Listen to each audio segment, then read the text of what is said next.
Olá pessoal, Shalom. Vamos para o capítulo 15 do livro Puquertar do Pleno Avivamento de Leonardo Ravenhill. Capítulo 15, marcado como propriedade de Cristo. Coloque os cintos, vamos lá. Num certo sentido, nenhum de nós conhece bem aqueles com quem convive. Nem mesmo nossos amigos muito chegados conhecemos bem, nem ele a nós.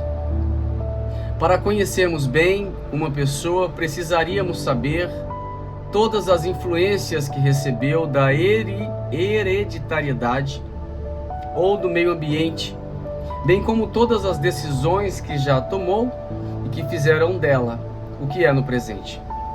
Contudo, embora não possamos conhecer profundamente uns aos outros, uma tarefa das mais gratificantes seria procurar traçar os muros da vida de um homem, principalmente se pudéssemos identificar as grandes forças propulsoras que o motivaram. Como seríamos abençoados se pudéssemos receber, por exemplo, o mesmo impulso de vida cristã que Paulo possuía e compreender com maior clareza os significados ocultos de sua afirmação quando ele diz em Gálatas 6,17: eu trago no corpo as marcas de Jesus. Um fato está bem claro aí. Trata-se do reconhecimento de que Cristo é o seu dono. Ele pertencia ao Senhor Jesus, de corpo, alma e espírito. Ele fora marcado como propriedade de Cristo. Quando afirmou que trazia no corpo as 5 chagas do Senhor, não estava querendo dizer, como diria depois São Francisco de Assis em 1222, que tinha os estigmas. Ele não se referia a uma imitação exterior, mas uma identificação espiritual que se obtém pela crucificação interior. Ele fora crucificado com Cristo. Gálatas 2,19. E as marcas da crucificação interior de Paulo eram bem visíveis. Em primeiro lugar, ele tinha a marca da dedicação total a uma tarefa. Se for verdade o que diz a tradição, isto é, que Paulo tinha apenas 1,37 m, então foi o maior anão que já existiu. Ele superou em ritmo de vida, em oração e em fervor espiritual a todos os seus contemporâneos. Seu lema era: uma coisa faço. Mostrava-se completamente indiferente a tudo que os outros homens glorificavam. Calvino também foi muito criticado porque ficava o dia inteiro sentado preparando suas obras institutas, a sua obra instituta, e não utilizou sua inspirada pena para dizer nada sobre as glórias dos Alpes. Também Pascoal recebeu críticas amargas por ter afirmado que não via nenhuma paisagem que fosse mais merecedora de contemplação do que a alma imortal do homem. E assim, também poderia censurar o apóstolo Paulo por não haver dito nada sobre a arte grega ou majestade do Panteão. O Panteão era o lugar onde todos cultuavam outros deuses. É que ele só tinha olhos para o que era espiritual. Após a disputa que teve no Aerópago, que é o Tribunal de Justiça da época, expôs abertamente seu desprezo para a sabedoria deste mundo. E dia a dia resistia à tentação de querer superar os sábios ou de querer filosofar mais que eles. Sua missão não era defender um ponto de vista, mas derrotar as legiões do inferno. Houve um momento, provavelmente durante sua estada na Arábia, em que a personalidade dele mudou totalmente. Depois disso, nunca poderia ser taxado de apóstata. Achava-se por demais empenhado em prosseguir para o alvo. É bem provável que se hoje ele ouvisse aquele hino tão apreciado entre nós: Senhor, eu sei que tem forte tendência para me desviar de ti. Essa era a letra. Ele ficaria profundamente aborrecido. E o fato de não ser benquisto, a palavra benquisto é bem visto, e o fato de não ser bem visto, nem bem acolhido, nem ter um patrão e sustentá-lo, não incomodava de nada. Seguia sempre em frente, cego para todas as honrarias da terra, surdo a todas as tentações para gozar o lazer, imune ao fascínio das glórias terrenas. Outra marca que Paulo trazia em si era a da humildade. As traças nunca poderiam corroer esse manto que Deus lhe dera. Nunca utilizava a humildade para buscar o louvor dos homens. Ao contrário, colocava-se sempre no primeiro lugar na lista de pecadores, quando nós teríamos posto em último. Um velho teólogo galês diz que se alguém sabe grego, hebraico e latim, não deve colocá-lo no mesmo lugar em que Pilatos os colocou, isto é, na cabeça de Cristo, mas sim aos pés de Cristo.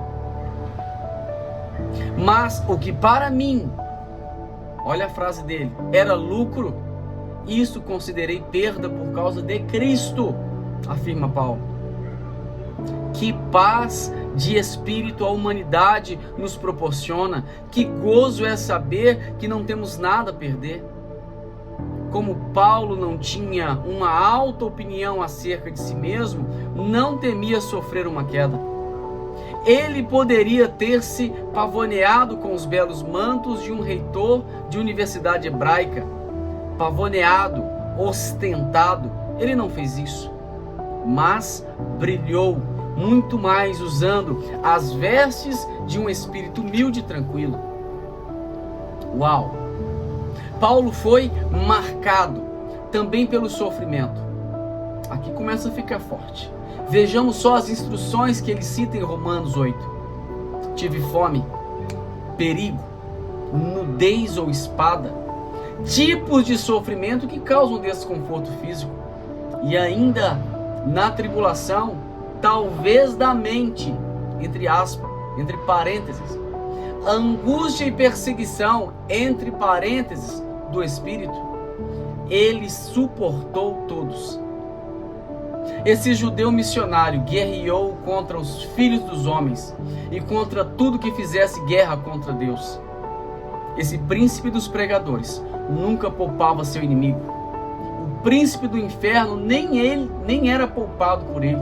Tratava uma luta sem trégua. Vamos olhar Paulo de perto, o seu rosto magro, seu corpo coberto de cicatrizes, a figura encurvada de um homem castigado pela fome, quebrantado pelos jejuns e pelas chicotadas, seu corpo mirrado, brutalmente apedrejado em Listra, passando fome em muitos outros lugares, e sua pele ressequida e rachada depois de 36 horas exposto às intempéries, ao tempo ruim do Mediterrâneo. E acrescentamos a essa lista perigos e muito mais perigos, multiplicando pela solidão. Contemos os 195 chibatadas, os 3 naufrágios, não esquecemos os 3 açoitamentos com vara, um apedrejamento, suas prisões e as mortes, que foram tantas que se perdeu a conta. Contudo, se pudéssemos somar tudo isso, teríamos de obter como resultado um 0, pois era assim que ele considerava essas coisas. Ouçamos o que ele diz: porque a nossa leve e momentânea tribulação. Isto Isto é que é menosprezar o sofrimento. Ademais, Paulo tinha a marca do fervor. Para que uma pessoa invoque o testemunho do Espírito Santo, a fim de atestar o que diz, é preciso que esteja vivendo perfeitamente no centro da vontade de Deus e caminhando na corda bamba da obediência. Paulo faz isso em Romanos, capítulo 9, verso 1. Se todos os pregadores de hoje pudessem demonstrar pelo menos uma centelha dessa maravilhosa chama. Açoites não puderam apagar o fogo que ardia nele. Jejuns e fome também não puderam extingui-los. Incompreensões e mentiras não puderam abafá-lo. Nem as águas poderiam apagá-lo. Nem prisões poderiam dobrá-lo, nem perigos detê-lo. Ele continuou a arder, até que a vida dele se esvaziou de seu corpo. O Cristo vivo, que habitava no interior de Paulo, Gálatas 2:20, e que se manifestava em seu fervor, era um só tempo alarmante para o inferno. O capital necessário para a expansão da igreja e motivo de alegria para o coração do Salvador, que vendo o fruto do penoso trabalho de sua alma, ficou satisfeito. Paulo era marcado pelo amor. Quando ele estava se tornando adulto em Cristo, cultivou-se também capacidade de amar. Somente aquele que atinge a maturidade conhece realmente o amor. E como ele amava. Em primeiro lugar e acima de tudo, Paulo amava o Senhor. Depois amava o próximo, os inimigos, as adversidades que enfrentou e até a angústia de alma. E deve ter amado muito mais esta última, senão teria dedicado menos à oração. E seu amor o levava a buscar os perdidos e os menores, os mais ínfimos, que significa pequenos em suas dimensões. Que amor imenso! Ele amou as sinagogas com os tradicionalistas religiosos, o aerópago com seus intelectuais, os mercados e ruas com seus pródigos, e todos desejou ganhar para seu Senhor. O amor era como um poderosíssimo dínamo, impulsionando a realizar grandes coisas para Deus. Não existem muitas pessoas que se comparem com ele na oração. É possível que McCheyne, John Fletcher e o grande David Brenner e alguns outros tenham conhecido um pouco dessa arte que domina a alma e corpo, que é a obra da intercessão motivada pelo amor. Lembro-me de uma ocasião em que pude estar ao lado da Marechalla.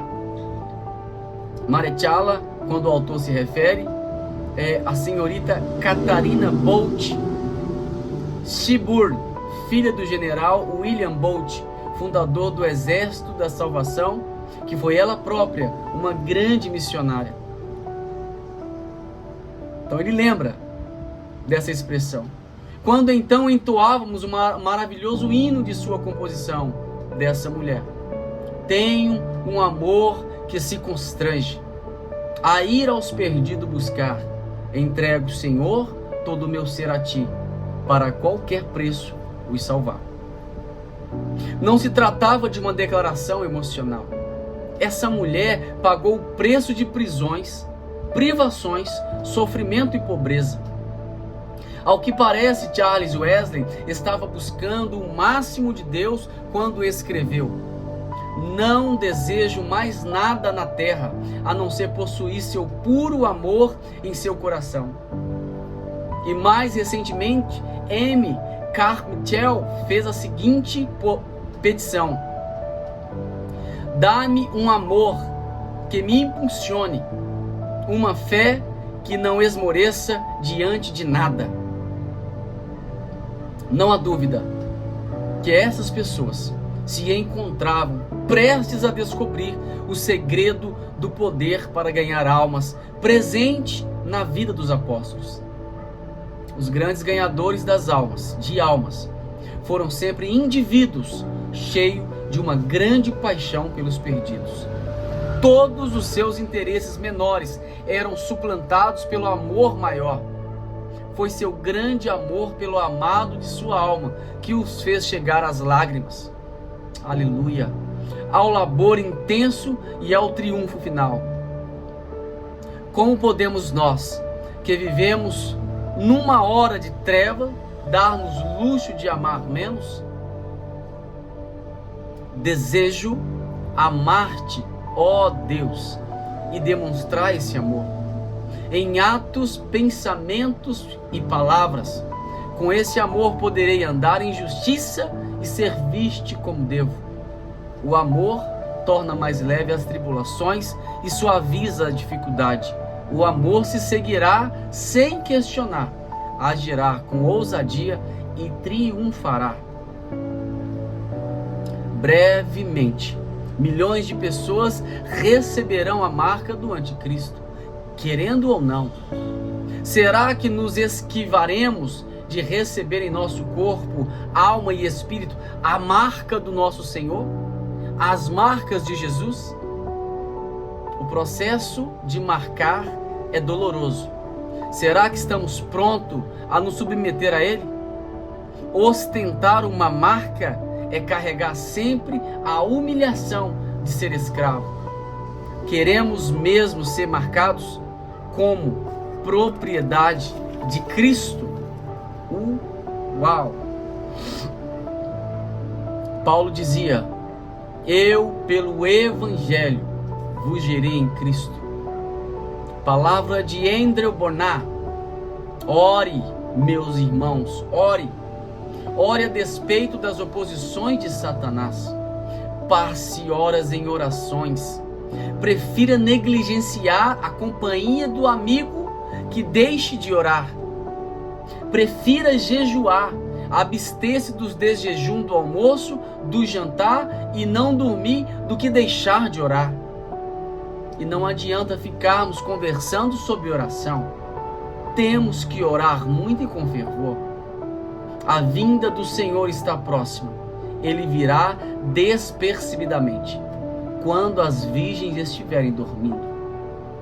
Já dizia A.J. Gordon, foram precisos 7 anos de trabalho para que Carey conseguisse batizar o primeiro convertido na Índia, para que Judson Taylor conquistasse o primeiro discípulo na Birmânia, para que Morris levasse a Cristo o primeiro chinês, para que Mufá visse as primeiras evidências da operação do Espírito Santo no local onde trabalhava na África, para que Henry Richard ganhasse o primeiro convertido em Banza Manteca. E para finalizar, George Wilbert: a oração é o sangue da alma. Então é isso, estamos quase terminando o livro, capítulo 15 terminado. A princípio é isso. Vai lá nos comentários, comente, compartilhe, segue o nosso canal, amém? Deus abençoe a todos. Bora para o capítulo 16, está maravilhoso, uau! Olá pessoal, capítulo 16 do livro Porque Tarda o Pleno Avivamento, de Leonardo Ravenhill, dando continuidade, capítulo 16, título: Dá-me filhos, senão morrerei. É imprescindível que tenhamos um avivamento, pois as portas do inferno estão escancaradas para esta geração depravada. Precisamos de um avivamento e dizemos que o queremos. Entretanto, apesar de os crentes superficiais de hoje quererem que os céus se abram e Deus derrame um despertamento sobre nós de forma mecânica, a verdade é que Ele não mecanizou o seu glorioso poder para ajustá-lo ao maquinário religioso de hoje, que funciona a poder de relógio. Recentemente ouvi um pastor comentar: gostaria que tivéssemos um avivamento como o que ocorreu nas Novas Hébridas. Mas, meu irmão, o avivamento não chegou ali apenas porque eles queriam. É verdade que os céus se abriram e uma poderosa visitação do poder de Deus abalou aquelas ilhas. Mas isso se deu porque homens comuns dedicaram ao jejum e à oração. Além disso, colocaram-se perante o trono de Deus e esperaram em lágrimas e lutaram. E a visitação veio porque aquele que procurou uma jovem pura para ser mãe de seu filho amado encontrou ali um povo de alma pura, com visão espiritual e grande fervor. Um povo que não orava com segundas intenções. Suas petições não tinham o objetivo de resgatar da vergonha uma denominação fraca. O alvo deles era tão somente a glória de Deus. Não tinham ciúmes de outros grupos denominacionais que estivessem crescendo mais que eles. Ansiavam pelo Senhor dos Exércitos, cuja glória estava jogada na lama, cuja casa estava com os muros derribados e suas portas queimadas ao fogo. Não basta ser uma igreja fundamental bíblica para que o Espírito Santo seja atraído para ela. Amados, existem milhares de igrejas assim na terra. Uma jovem e um jovem de 17 anos podem se achar biologicamente preparados para gerar um filho, e podem até estar casados. Mas isso por si só não justifica a geração da criança. É preciso ver se eles teriam segurança financeira para cuidar de todas as necessidades que surgissem. E será que se encontram suficientemente amadurecidos para criar o menino no caminho que deve seguir? Se houvesse um avivamento em certas cidades bíblicas, ele acabaria em uma semana, pois onde estariam as mães em Israel para cuidar dos filhos bebê em Cristo? Quantos de nossos crentes sabem tirar uma pessoa das trevas e conduzi-las para a luz? Na condição em que algumas igrejas estão, seria desastroso confiar em novos convertidos. Seria o mesmo que colocar um recém-nascido dentro de um congelador. O nascimento de uma criança é precedido de meses de esforço, em que a mãe carrega seu peso. E pelo penoso trabalho de parto, o nascimento de um filho espiritual também é assim. Jesus orou por sua igreja, mas depois, para que ela nascesse, ele teve de entregar a própria vida. Também Paulo orava noite e dia, com máximo empenho pela igreja. Mas não só isso, ele sofreu o trabalho de parto em relação a pecadores. E Sião só deu à luz filhos quando passou pelas dores de parto. E embora hoje muitos pregadores estejam por aí clamando: importa-vos nascer de novo, quantos deles poderiam dizer o mesmo que Paulo? Porque ainda que tivesse milhares de preceptores em Cristo, não teríeis contudo muitos pais, pois eu pelo Evangelho vos gerei em Cristo Jesus. Então ele os gerou na fé. Ele não diz apenas que orou por eles, mas dá a entender que sofreu a dor de parto por eles. Se o número de nascimento físico fosse igual ao de nascimentos espirituais, a raça humana estaria hoje quase extinta. Costumamos dizer que para viver a vida cristã, é preciso orar muito. Mas a verdade é que para orar, de fato, é preciso viver a vida cristã. Se permanecerdes, pedireis. Isto é, orareis. Estou ciente de que orar pela salvação de nossos entes queridos está incluído em pedir, claro. Mas orar não é só pedir. Certamente, orar é nos colocar em posição de submissão ao Espírito Santo, para que ele possa operar em nós e por nosso intermédio. Isso é forte. Lemos no primeiro capítulo de Gênesis que todos os seres vivos geravam outros segundo a sua espécie. E na regeneração, também aquele que é nascido de novo deve gerar outros. Nós, os evangelistas, acabamos ficando com mérito que não somos nossos, que não são nossos.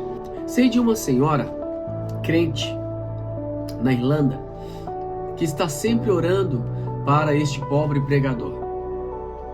E muitos outros estão sempre me dizendo: tenho intercedido a Deus pelo irmão todos os dias. Foram eles que geraram muitos dos salvos que são creditados à minha pessoa.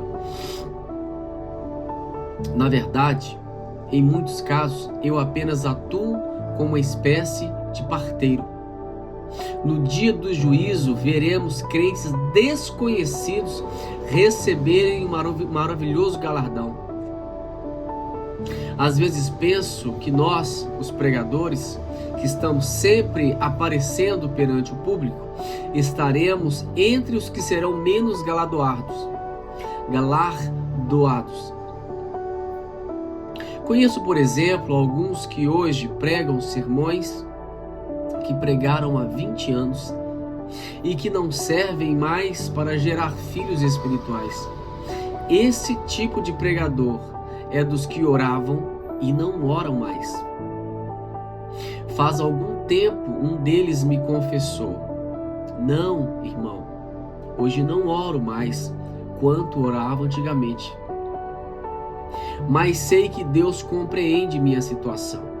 Fecha aspas. Ele compreende sim, mas não nos justifica, pois se não oramos é porque estamos por demais atarefados, mais do que Ele quer que estejamos. É verdade que a ciência conseguiu minorar em muito sofrimento de um parto hoje, em relação ao que nossas mães enfrentaram. Mas ela nunca conseguirá reduzir a duração dos longos meses de espera necessário para a criança ser formada. E assim, também nós, os pregadores, tentamos criar métodos mais fáceis para levar os perdidos à conversão e os crentes a uma experiência com o Espírito Santo. Basta que o pecador levante a mão no lugar onde está e imediatamente está salvo. Dessa forma, eliminamos a contrição perante o altar de Deus.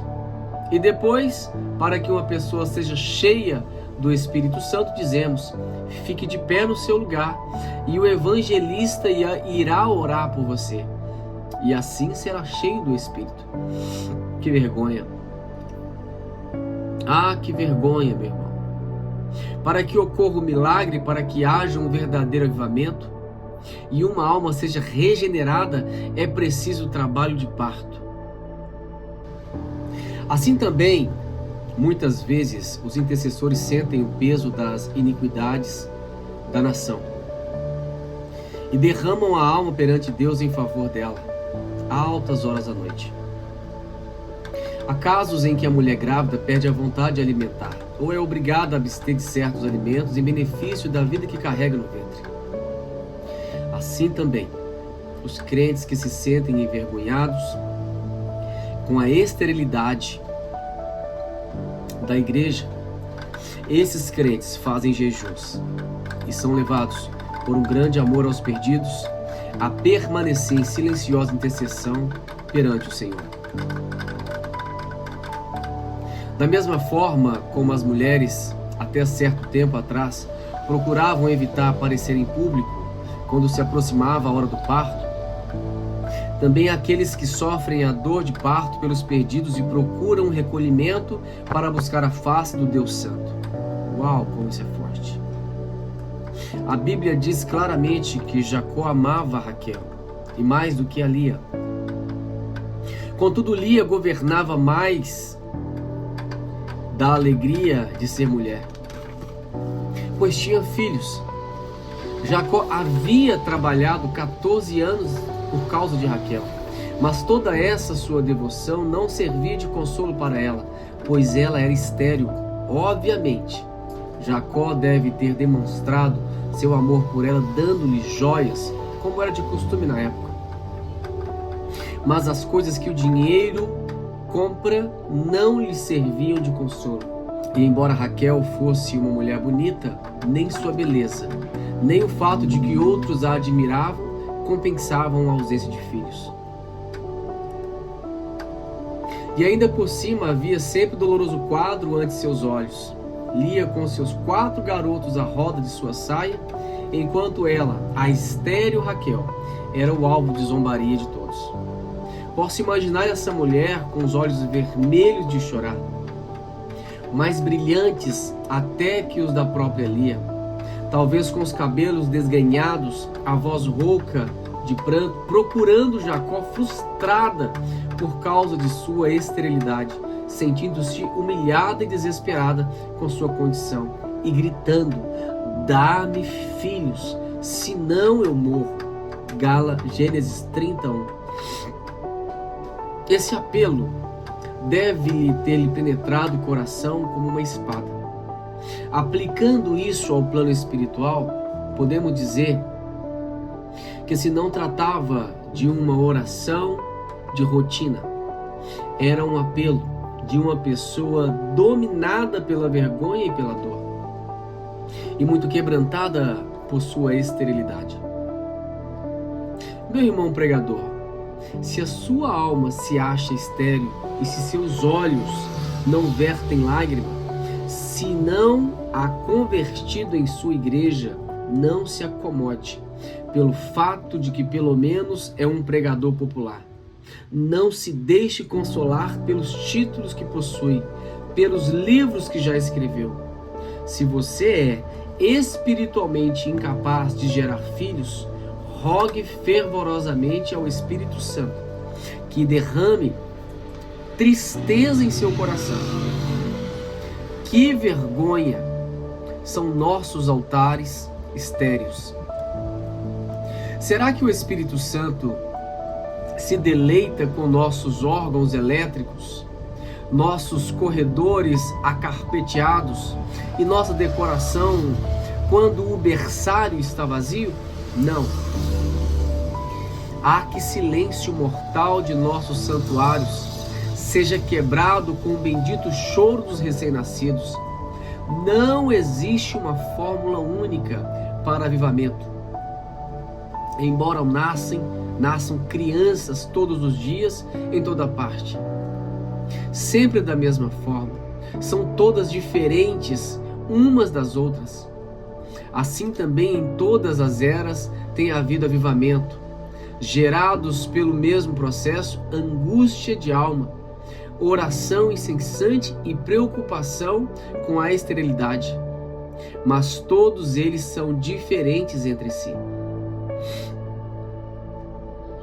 Jonathan Edwards tinha uma grande igreja e não passava por aperturas financeiras, mas era atormentado pela estagnação espiritual, e tanto lhe pesava o estigma da esterilidade espiritual que afinal a sua alma entristecida buscou a misericórdia de Deus num silêncio banhado de lágrimas, até que o Espírito Santo desceu sobre ele. E hoje, tanto a igreja como o mundo sabem que a resposta obteve a sua intercessão. os votos que fez, as lágrimas que derramou, os gemidos que deu, estão registrados nas crônicas dos feitos de Deus. Edward, Zinzendorf, Wesley e outros eram irmãos espirituais, pois assim como existe uma aristocracia terrena, existe também a espiritual. Esses homens desprezavam as honrarias humanas e ansiavam pela apreciação do Espírito Santo. A história política e militar dos povos gira em torno de indivíduos.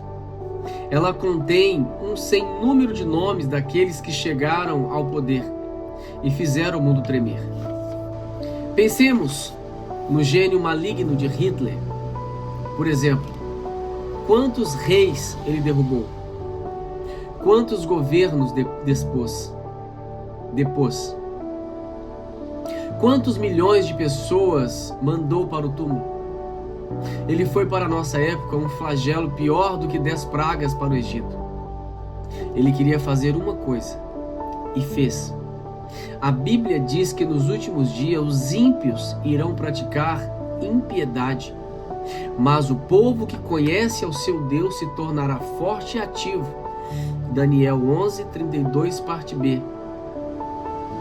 Quem se tornará forte e ativo não são aqueles que cantam hinos sobre Deus, nem que escrevem a respeito dele, mas os que conhecem o seu Deus. Falar sobre alimentos não enche estômago de ninguém. Conversar a respeito de conhecimento não deixa ninguém mais sábio. E falar sobre Deus não significa possuir o poder do Espírito Santo. Pega isso aí. Devemos meditar bem no fato de que sempre que há um avivamento, é porque um setor da igreja se purificou e se inclinou e se prostrou diante de Deus em intercessão e súplica em favor de uma geração agrilhoada.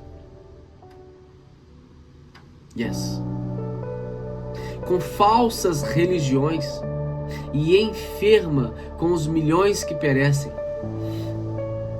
que se dispôs a esperar em Deus, esperou dias, semanas e até meses, até que afinal o Espírito operou no seu meio e o céu se abriu para derramar as bênçãos do avivamento.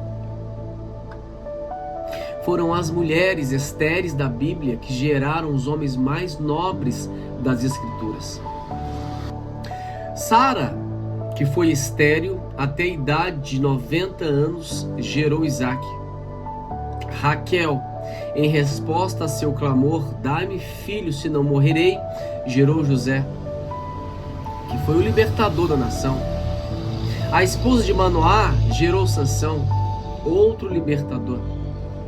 Ana, de alma batida, chorou no santuário, fez uma promessa a Deus, perseverou em oração, ignorou a zombaria de Eli, derramou a sua alma perante Deus e foi atendida, pois gerou Samuel. E este se tornou um profeta de Israel. Ruth, que além de estéril, era viúva, encontrou misericórdia diante do Senhor, que gerou Obed, que gerou a Jessé, que por sua vez foi pai de Davi, de cuja linhagem veio o nosso Salvador. Isabel, que era já bastante idosa, gerou João Batista, a respeito de quem Jesus afirmou que não havia profeta maior que ele, dentre os nascidos de mulher. E essas mulheres, se essas mulheres não tivessem se sentindo humilhadas pelo fato de não terem filhos, que homens valorosos a nação teria perdido. Assim como uma criança ao nascer salta para a vida de repente, assim também acontece com o avivamento. No século XVI, o escocês João Knox, repetindo o clamor de Raquel, orava: dá-me a Escócia, senão morrerei. John Knox morreu, mas enquanto existia a Escócia, ela estará viva. Ele estará vivo.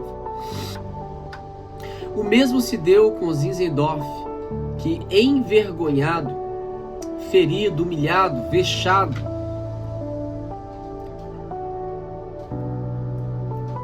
voltando.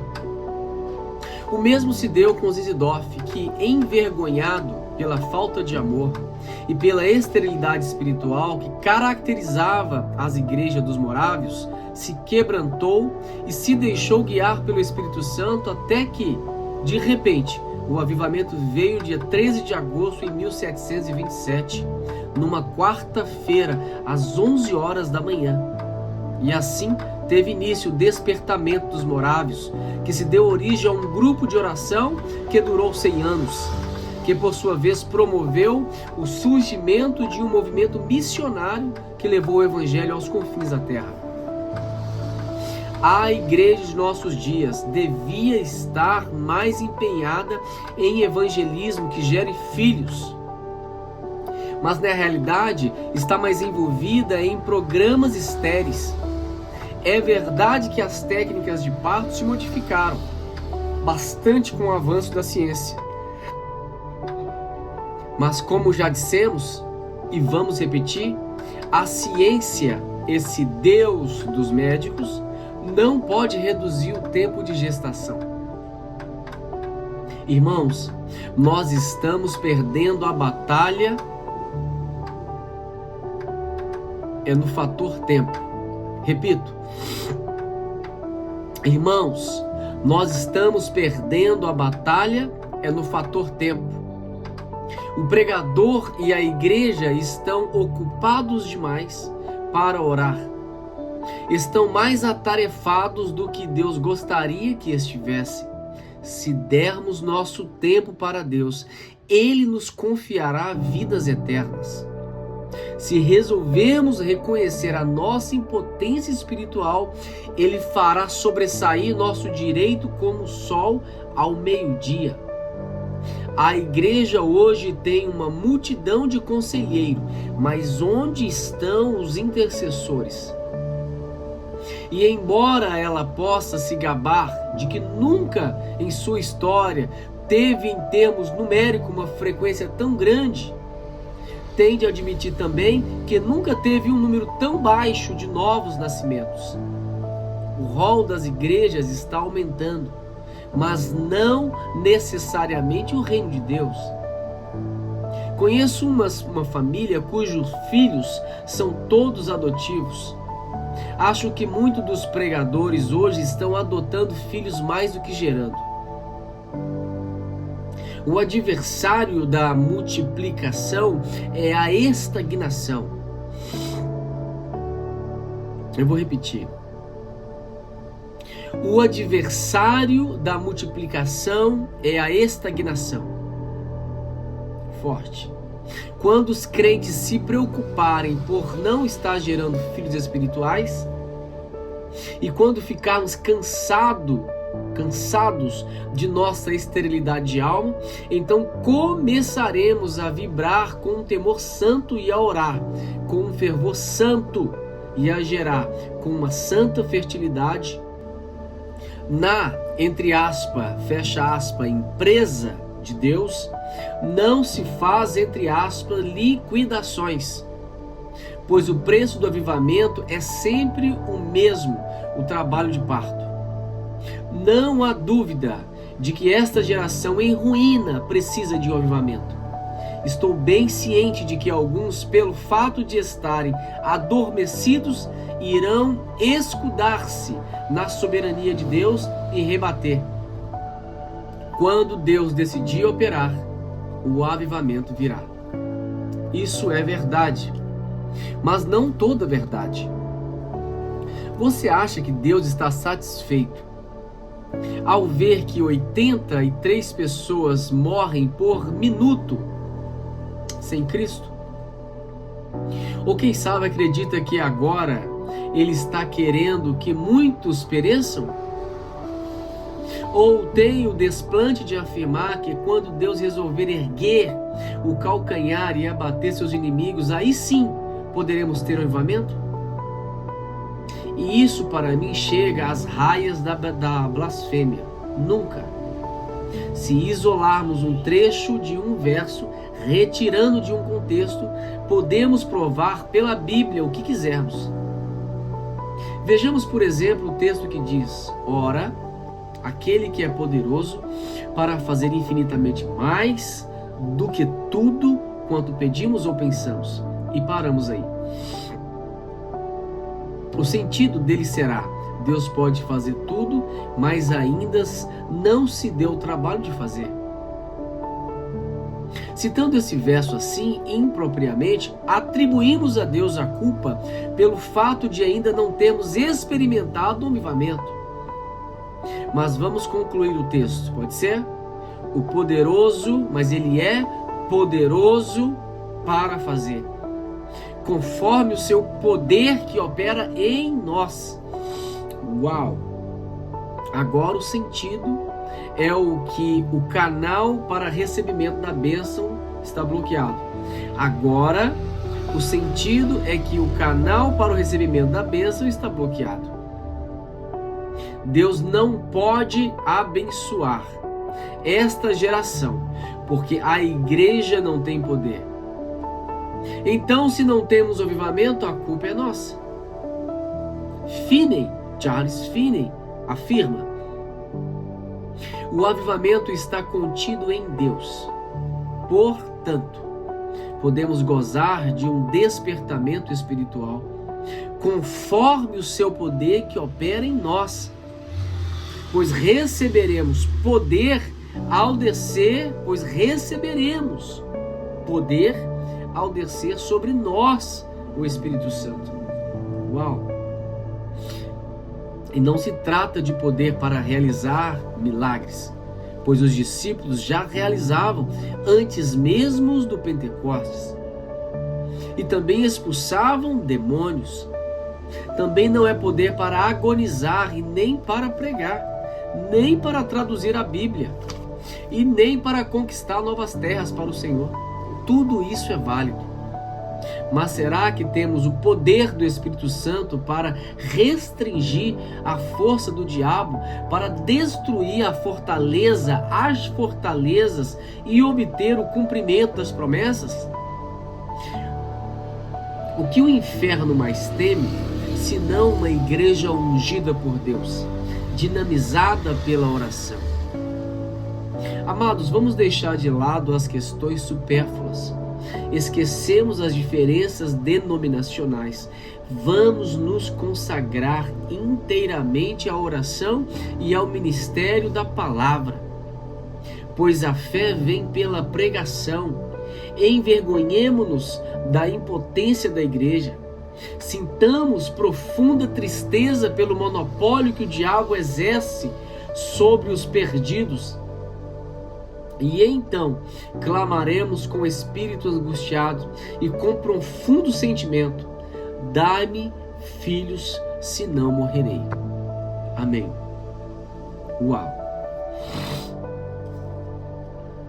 Para mim, esse capítulo 16 foi um dos capítulos mais fortes até agora. É um dos capítulos que nos leva a um despertamento para hoje, para agora, para já. Eu sinto a presença de Deus. Meu Deus, é muito forte esse capítulo. Amém? Deus abençoe todos vocês. Bora para o capítulo 17. Se prepara.